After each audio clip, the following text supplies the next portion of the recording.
بسم الله والصلاة والسلام على رسول الله عليه أفضل الصلاة والسلام. حلقة جديدة من كلام جمهور. معلش الفترة اللي فاتت كنت غايب لظروف شخصية. إن شاء الله نرجع ونصور حلقات جديدة. هنبدأ النهاردة نحلل مباراة النادي الأهلي ونادي بيراميدز اللي انتهت بالتعادل 1-1. بداية المباراة النادي الأهلي هو المطالب إنه يفوز عشان يقلل فرق النقط بينه وبين بيراميدز. بيراميدز فرق 4 نقط عن النادي الأهلي، فالنادي الأهلي هو المطالب بالفوز علشان يقلل الفرق بينه ويخلي الفرق بينه وبين بيراميدز نقطة واحدة. النادي الأهلي بادئ التشكيلة غلط بسبب المدرب. طب انت دلوقتي المفروض بيراميدز غايب عنه عناصر التقيلة بتاعته، سواء إبراهيم عادل، رمضان صبحي، بلاتي توريه. العيال دي هي اللي بتعمل فرق في الملعب.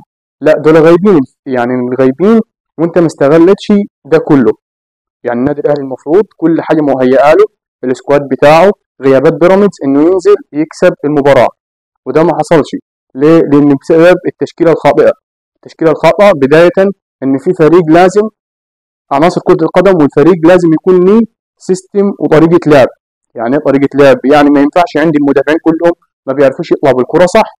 طب لو المدافعين عندي ما بيعرفوش يطلعوا بالكره صح، لازم نص الملعب يعرف يطلع بالكره صح. ما ينفعش الملعب كله يبقى عتالين، وده مش متوفر في تشكيلة النادي الأهلي. يعني أنا لما ألعب بأشرف دالي ورامي ربيعة نفس البروفايل ونفس الشكل ونفس طريقة اللعب والأسلوب، يبقى محتاج من نص الملعب بتاعي يكون قوي وينزل ياخد منهم الكورة. ده حلها. طب احنا نص الملعب بتاعنا برضه مش قوي. أكرم ومروان آخرهم بيباصوا جنبيهم وما بيعرفوش يطلعوا بالكورة. بالإضافة إن بن شرقي وحسين الشحات وإمام عاشور الثلاثة قاعدين قدام ومش مش بينزلوا. يعني هم اللي المتنفس المفروض للفريق ما بينزلوش يستلموا الكرة، ودي تعليمات من مدرب. فبالتالي النادي الاهلي مش عارف يطلع بالكرة خالص. النادي الاهلي مش عارف يعمل هجمة. لازم لما اجي اكون تشكيلة يبقى التشكيلة متناسبة. لو عندي مدافع قوي في الالتحامات وبدنيا قوي، يبقى المدافع اللي جنبه لازم يكون كورته حلوة علشان يعرف يطلعنا بالكرة ونعرف نلعب كورة. طب المدافعين الاثنين بتوعي ما بيعرفوش يطلعوا بالكرة، يبقى اولى نص ملعبي لازم لما اجي اكون تشكيلة لازم يكون نص ملعبي بيعرف يطلع بالكورة. طب لازم مثلا اللعيب بتاعي اللي هو امام عاشور ينزل، هو الوحيد اللي بيعرف يطلع بالكوره، ينزل يستلم. ما يبقاش فيه جاب وجاب بين الفرقه. امام في اخر الدنيا والفرقه كلها ورا، اللي هم ما بيعرفوش يطلع بالكوره قاعدين ورا. واللي ادى ذلك ان الاهلي ما عرفش يلعب ولا هجمه صح. يعني النادي الاهلي ما عرفش يلعب ولا هجمه صح. دليل ان الشوط الاول ما فيهوش غير الفرصتين اللي هم فرقه بيراميدز طلعت وتوترت من الكوره. يعني غير ان بيراميدز بيلعبك بجناح كريم حافظ، يعني فرقه غايب منها كذا عنصر وما استغلتش كده. طب نيجي للشوط الثاني. الشوط الثاني انت الحظ برضو ما كانش معاك. يحيى عطية الله اتصاب في الشوط الاول، نزل كريم الدبيس الشوط الثاني اتصاب. ما فيش اي قرايه للعب، ما فيش اي فكر ولا فيش اي تغييرات. ربنا كرمك وراح مهند لاشين اتطرد. مهند لاشين في نص الملعب بتاع بيراميدز اتطرد. نستغل كده؟ لا، احنا نطلع لعيب بلعيب. يعني ما نعملش ريسك. فرقه خلاص هتفل هتدافع وهتقعد ورا الكوره. طب او لا، اعمل ريسك. يعني بدل ما اطلع مركز بمركز، يعني نزلت محمد عبد الله ونزلت طاهر محمد طاهر مكان حسين الشحات وبن شرقي. يا عم انا اقول لك ان بن شرقي وحسين الشحات ما لعبوش ماشي، بس لعبوش بس في اي لحظه هيقدروا يعملوا خطوره. ما انت تشكيلتك هي اللي مش مساعداهم. اما تكون انت مخلي جاب بينهم وجاب بين الفرقه ورا مش عارف تطلع بالكوره، ما اكيد مش هيظهر. ومنزل لي برضه طاهر ومحمد عبد الله. محمد عبد الله لاعب مواليد 2005، هعتمد عليه ازاي؟ احنا شفنا شكل الناشئين في مصر سواء اهلي او زمالك، كل الناشئين يعني ما فيش اي فكره عندهم، ما فيش اي اساسيات، ناقصهم كثير، في نواقص كثيره في الناشئ. ده محمد عبد الله. محمد طاهر عمري ما ثقت فيه كجمهور الاهلي. اسال اي واحد من جمهور الاهلي عمرك ما هتثق فيه. المباراه بالمباراه بتاعتها. يعني سواء هو نزل لعب كويس يبقى الحمد لله، ما لعبش كويس انت مش ما عندكش امل فيه انه هيعمل حاجه. الا بن شرقي حتى لو سيء واسوء واحد في الملعب، بس في اي لحظه هيعمل لك خطر. فريق مطرود منه واحد وهيلعب كله ورا الكوره. خلاص، ما انا ما اعملش تغيير مركز بمركز. افكر والله واحد من الثلاثه بنص ملعب هحتاج ده كله. والله يا عم اكرم توفيق وخلي حسين الشحات باك يمين، مش الباكين بتوعي يبقوا الاثنين مضروبين بالنار، سواء اكرم توفيق او محمد هاني. طب مين هيهاجم؟ ما الاثنين كده دفاعين بيدافعوا 100 100. في الهجوم خلاص كنت بعد الطرد فرقه مش هتهاجم قدامك، اطلع يا اكرم حسين الشحات باك يمين وخلي مثلا محمد عبد الله او طاهر قدامه. مش ده اولى؟ لو في مدرب بيفكر، احمد رضا في لاعيبه فاقده اساسيات الباص. يعني احمد رضا رغم الهدف اللي جابه مش عارف يباصي. ايه مش عارف يباصي؟ يعني ايه مش عارف يباصي؟ يعني كل كوره المفروض بدل ما يلعب كوره على الارض بيرفع الكوره من فوق 15 ميس باص. ماليش دعوه انه جاب هدف. ده لعيب احنا جايبينه، كل لعيب عاوز 20 مليون و15 مليون عشان يجدد. رامي ربيعه، انا عمري ما هلوم على لعيب طول ما مدرب بيلعبه. رامي ربيعه من ماتش الهلال السوداني كل كوره تشتيت وكور طوليه. مفيش مدرب يقول له غلط اللي انت بتعمله ده، ولا كوره نفعت. هي عشان نفعت مره في حياتك هتنفع على طول؟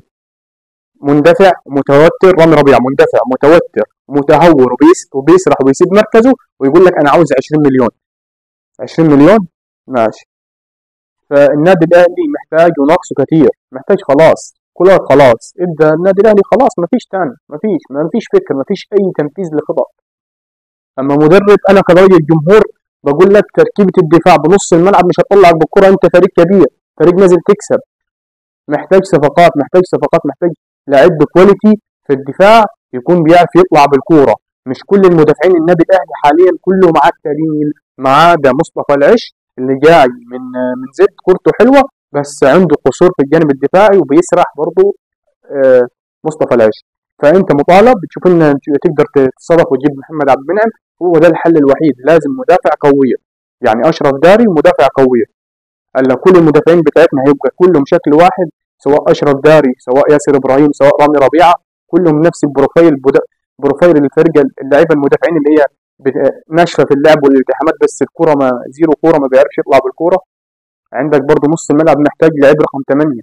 ما تسيبش محمد علي بن رمضان لبيراميدز ولا الزمالك، انت محتاج له، انت اولى بيه.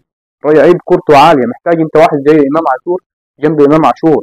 شغل ان اكرم توفيق خلاص ماشي، شغل ان اكرم توفيق ومروان عطيه لا، ده مش هينفع، ده مش هيطلعك بالكوره. النادي الاهلي محتاج كتير. النادي الاهلي محتاج مدافع كورته حلوه جودته عاليه بالكوره، بيعرف يطلع بالكوره تحت ضغط، ومحتاج نص ملعب رقم 8. انت داخل على كاس عالم هتلاعب فرق ثقيله، فانت محتاج لعيبه جودتها عاليه بالكوره. تقييم اللعيبه: محمد الشناوي في حراسه المرمى، محمد الشناوي الكوره اللي كان عليه كم انفراد في الشوط الاول، يعني ممكن اديه 6 7 من 10. عندك في ناحيه اليمين كان محمد هاني برضه اديه 5 من 10. دفاعيا كويس، هجوميا مش شفناهوش، يبقى دفاعيا كويس، هجوميا مش شفناهوش 5 من 10. عندك يحيى عطية الله برضه لا ما اختبرش لان هو برضه اتصاب. كريم الدبيس برضه اتصاب برضه. عندك اشرف داريا ممكن اديه 7 8 من 10، لعيب بياخد كل الالتحامات العاليه، لعيب هو الوحيد اللي واقف على رجله. رامي ربيعه جنبه صفر، عاوز 20 مليون تمام. بيلعب كوره، ما تنسحبش، ما تتوترش، ارسل مكانك. ايه التشليت اللي شغاله؟ بس العيب مش عليك، العيب على المدرب اللي يشوفك بتشلت مره واثنين وثلاثه ويسيبك تلعب. ما هلوم عليك ابدا.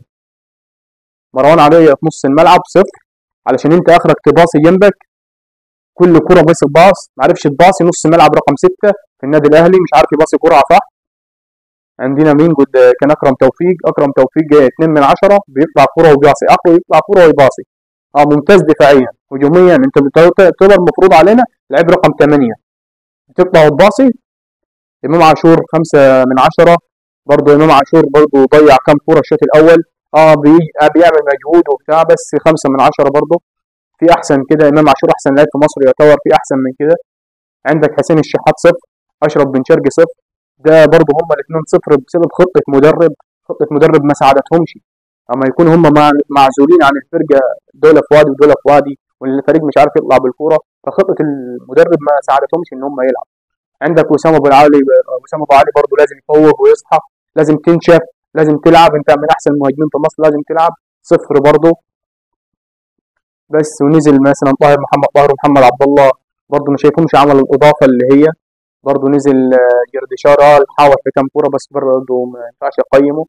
بس كده، والسلام عليكم ورحمه الله وبركاته.